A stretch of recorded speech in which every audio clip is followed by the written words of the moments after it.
नीचे गिरते हुए प्रियंका के हाथ से उसका खंजर भी छूट गया था, लेकिन अच्छी किस्मत से जब वह वापस ऊपर चढ़ रही थी तो उसे वह एक सीढ़ी के ऊपर गिरा हुआ मिल गया।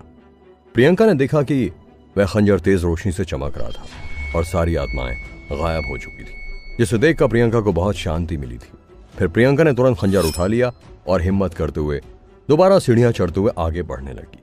जब आखिरकार प्रियंका उन भूत प्रेत आत्माओं के एरिया से आगे बढ़ गई तो उसे इतनी खुशी हुई कि उसकी आंखों से आंसू फिर से बहने लगे।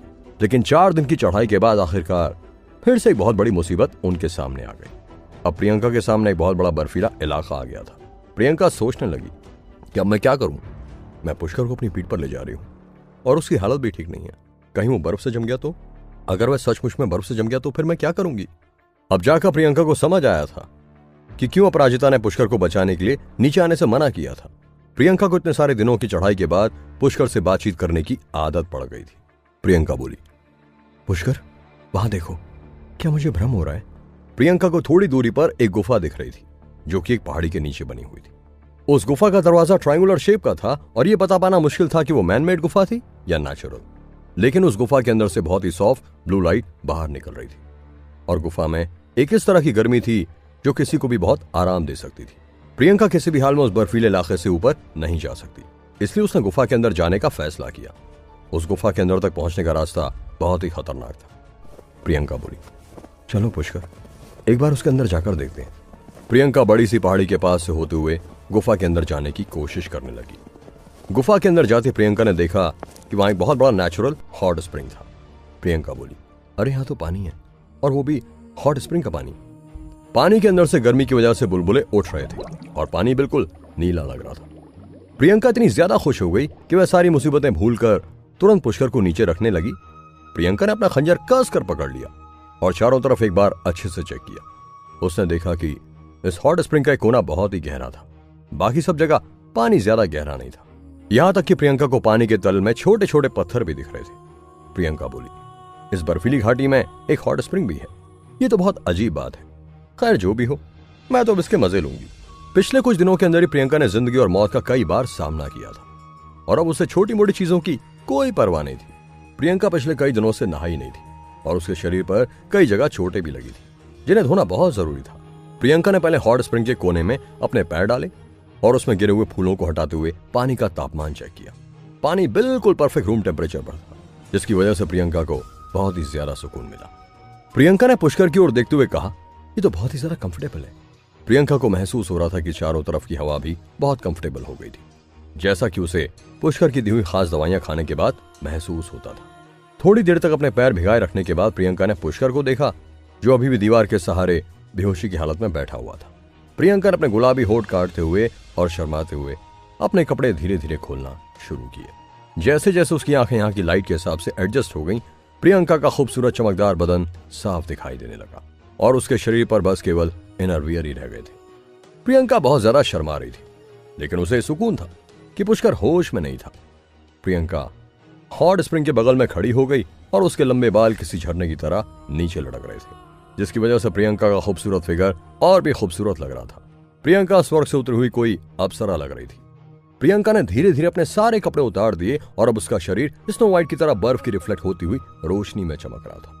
प्रियंका ने अपने हाथों से अपने शरीर को ढक लिया और शर्माते हुए हॉट स्प्रिंग के पानी के अंदर अपने आप को पूरी तरह डुबा लिया और केवल अपनी गर्दन से ऊपर का हिस्सा ही बाहर रखा। प्रियंका को इस वक्त बहुत ज्यादा घबराहट हो रही थी और वो डर के मारे लगातार पुष्कर को देख रही थी कि कहीं उसे होश ना आ जाए। लेकिन फिर प्रियंका ने खुद को ही डांटना शुरू कर दिया और कहा, आखिर मेरी प्रॉब्लम क्या है? पुष्कर की आंखें नहीं खुल रही हैं, इससे मुझे सुकून मिल रहा है। अच्छा नहीं होगा अगर पुष्कर की तबीयत ठीक हो जाए और वो होश में आ जाए। प्रियंका पानी के अंदर बैठे बैठे ये सब सोच रही थी। गर्म पानी की वजह से धीरे धीरे प्रियंका के गालों पर लाली आने लगी और वो धीरे धीरे अपने आप को साफ करने लगी। इस नेचुरल हॉट स्प्रिंग का पानी बहुत ही ज्यादा कंफर्टेबल था। प्रियंका ने देखा कि हॉट स्प्रिंग के पानी की वजह से उसके शरीर की सारी चोटें बहुत तेज से ठीक हो रही थी। प्रियंका ने अचानक कहा कि कहीं ऐसा तो नहीं है कि इस हॉट स्प्रिंग के पानी में हीलिंग प्रॉपर्टीज भी हैं। यह सोचते प्रियंका ने तुरंत पुष्कर को दीवार के सहारे बैठा हुआ देखा।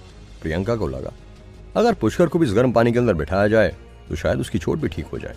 यह सोचते प्रियंका तुरंत खड़ी हुई और पानी से बाहर निकल आई। भले ही पुष्कर बेहोश था, लेकिन प्रियंका को इतनी ज्यादा शर्म आ रही थी कि उसने पहले कपड़े पहने और फिर पुष्कर को उठाकर धीरे धीरे हॉट स्प्रिंग के पास लाने लगी। प्रियंका खुद से बोलने लगी, क्या मुझे पुष्कर के कपड़े उतार देने चाहिए?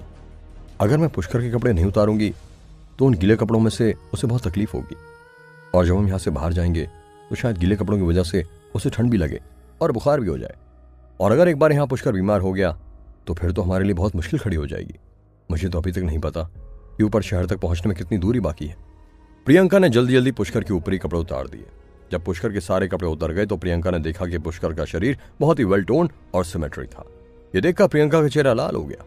थोड़ी देर तक पुष्कर के ट्राउजर्स को देखते देखते आखिर में उसने अपनी आंखें आधी बंद कर ली और धीरे से उसे उतार दिया। पुष्कर के इससे ज्यादा कपड़े उतारने की हिम्मत प्रियंका में नहीं थी, इसलिए उसने पूरी ताकत जुटाते हुए पुष्कर को किसी तरह उठाया और हॉट स्प्रिंग के अंदर बिठाने की कोशिश की। इस वक्त उनके जमीन पर बिखरे हुए कपड़े देखकर प्रियंका को किसी फिल्म का सीन याद आने लगा, जिसे सोचती उसका चेहरा बिल्कुल लाल हो गया। प्रियंका ने जब पुष्कर को उठाया तो उसके शरीर को महसूस किया और अचानक ही उसे खुद पर शर्म आने लगी। वो बोली, हे भगवान, मैं ऐसी गंदी हरकत कैसे कर सकती हूँ? अचानक ही प्रियंका को याद आया कि जब पुष्कर ने उसे मास्क पहनकर झील के पास बचाया था और प्रियंका जब झील में गिरने वाली थी तो पुष्कर ने उसे थाम लिया था। तब प्रियंका ने अपनी टांगों और हाथों से पुष्कर को जकड़ लिया था। ये सब सोचकर प्रियंका को फिर से शर्म आने लगी। पुष्कर को हॉट स्प्रिंग में बिठाते हुए प्रियंका के खुद के कपड़े भी गीले हो गए थे।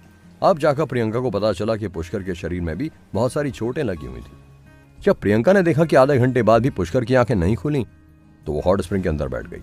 शुरू में प्रियंका पुष्कर से काफी दूर जाकर बैठी हुई थी, लेकिन गर्म पानी के अंदर से उसे इतना ज्यादा मजा आने लगा कि वह धीरे धीरे पुष्कर की तरफ बढ़ने लगी और उसे खींचकर गहरे पानी की ओर ले जाने लगी ताकि पुष्कर की गर्दन तक का हिस्सा पानी में डूब जाए। प्रियंका ने पुष्कर के सिल्वर कलर के बालों को देखा और अचानक ही पानी से उठ खड़ी हुई। वो पुष्कर के पास पहुंचकर उसके कानों में बोली, मैं भी तुम्हें गहरे पानी में लेकर चलती हूँ। प्रियंका को इस वक्त बहुत ही ज्यादा शर्म आ रही थी, लेकिन वह फिर भी किसी तरह अपने आप को शांत रखे हुए थी। पुष्कर को गहरे पानी में बिठाने के बाद वह अपने हाथों में पानी लेकर पुष्कर के सिर पर धीमे धीमे गिर रही थी। प्रियंका ने कहा, तुम्हारे बाल इतनी जल्दी जल्दी क्यों बड़े हो जाते हैं? प्रियंका ने पुष्कर के बालों पर ढेर सारा पानी गिराया, तब जाकर उसके पूरे बाल गीले हुए। प्रियंका पुष्कर के सिर से पानी नीचे फिसलते हुए देखकर बहुत ही अम्यूज हो रही थी। प्रियंका के लिए एक अच्छी बात यह थी कि पुष्कर बेहोश था, नहीं तो उसे इस तरह की हरकत करते हुए देखना बहुत एम्बैरसिंग हो सकता था। प्रियंका बोली, पहले तो मैं तुम्हारे बाल अच्छी तरह से धो देती हूँ। प्रियंका के पास कैंची नहीं थी, अगर होती तो वह शायद पुष्कर के बाल भी काट चुकी होती। प्रियंका को पुष्कर का छोटे बालों वाला लुक ज्यादा ही अच्छा लगता था। लंबे बालों में उसे पुष्कर बहुत ही एवल लगता था। प्रियंका ने अपने हाथों की उंगलियों से धीरे धीरे पुष्कर के स्कैल्प को साफ करना शुरू किया। प्रियंका की उंगलियां बेतहाशा कांप रही थी। अब ये ना जाने हॉट स्प्रिंग के पानी की वजह से या शायद वो बहुत ज्यादा नर्वस थी इसलिए, लेकिन प्रियंका के चेहरे पर एक लाली छाई हुई थी। प्रियंका खुद से ही बोल रही थी, ओह माय गॉड, ये मैं क्या कर रही हूँ? मैं पुष्कर के बाल क्यों धो रही हूँ? अगर पुष्कर की अचानक आंख खुल गई तो कहीं उसे ऐसा तो नहीं लगेगा कि मैं उस टाइप की लड़की हूँ? जब से प्रियंका की माँ उसे छोड़कर गई तब से उसने किसी भी लड़के से बात नहीं की थी, यहां तक कि उसने किसी लड़के का हाथ तक भी नहीं छुआ था। और अब वह अचानक ही इतने कम कपड़ों में एक अनजान लड़के के साथ गर्म पानी कुंड में बैठकर उसके बाल धो रही थी। ये सब सोचकर प्रियंका कांप उठी, लेकिन फिर वह अचानक अपने आप को डांटते हुए बोली, ओहो प्रियंका, प्रियंका, तुम ये सब क्या बकवास सोच रही हो? पुष्कर ने तुम्हारी जान बचाने के लिए कितनी बार अपनी जान दांव पर लगाई है और अब वह बिल्कुल बेहोश हो चुका है। पता नहीं उसे कितनी चोटें आई होंगी। अब जब ये हॉट स्प्रिंग का पानी उसकी चोटें ठीक कर सकता है तो इसमें गलत क्या है?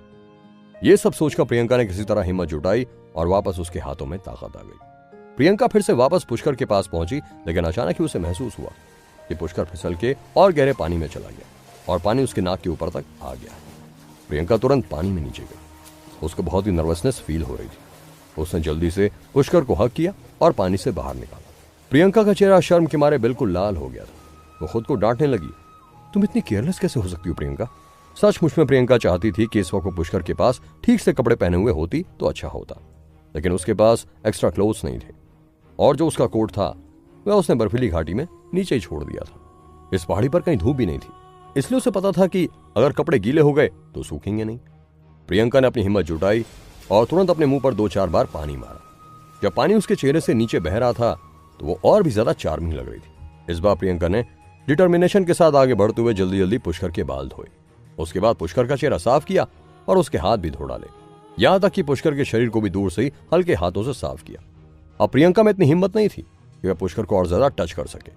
भले ही प्रियंका ने 2 बार शर्माते हुए पुष्कर के शरीर को भी साफ करने की कोशिश की, लेकिन एक लड़के के इतने नजदीक होने की वजह से उसे बहुत शर्म आ रही थी। इसलिए प्रियंका अचानक उठ खड़ी हुई और गर्म पानी के स्प्रिंग में से बाहर निकल आई। क्या पुष्कर के साथ बिताए हुए ये पल प्रियंका के मन में प्यार जगाने के लिए काफी होंगे? क्या पुष्कर इस गर्म पानी से ठीक हो जाएगा? जानने के लिए सुनते रहिए ये एक्साइटिंग कहानी सिर्फ पॉकेट एफएम पर।